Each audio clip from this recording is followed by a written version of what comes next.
What protections do you think the citizen needs in the internet world from the authorities, from the intelligence authorities, the FBI, who you've worked for, and others? I think there is a balance to be struck, and I think we have that balance, and we have found that balance. It is interesting, though, that in a free internet society like Britain, like the United States, like much of Europe, that the majority of the networks operating in those countries are private sector networks. In the United States, it's about 85%. As Snowden showed us, there can be a connection, a backdoor for the authorities. Well, and again, the information that was presented isn't always accurate. My favorite is when the slide was released that showed that 80 million French citizens were spied on by the American NSA over a 30-day period. Made a lot of news in Europe. Well, come to find out, it's not exactly what it was. And this is the problem when you take one slide out of a 1,000-page slide deck and try to come to a conclusion. It had a code word on it, and it had the word France on the top. What that was information that the French intelligence services collected outside of France to protect their soldiers in combat zones, thought that information was so important that they wanted to share it with their partners in the United States so we could protect our soldiers operating in combat zones.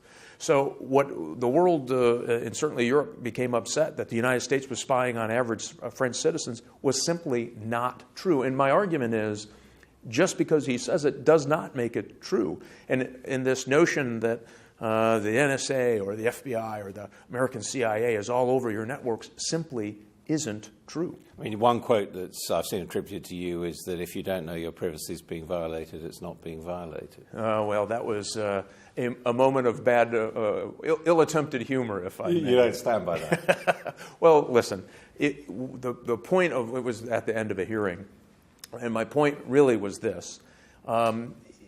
People believed their privacy was being violated, and in fact, there was no such activity that was happening. So it was an inartful term, certainly, to say the least.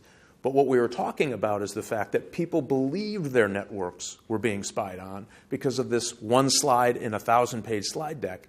And the truth of the matter was they were not being spied on.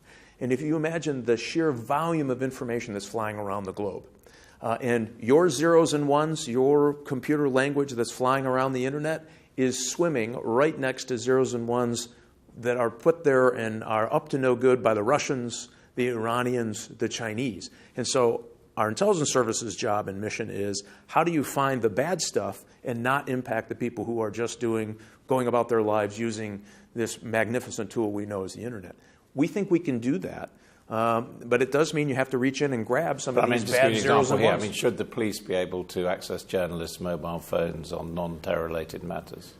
Not without proper legal authority, no. I mean, that should all be contained within the individual nation state's legal authority.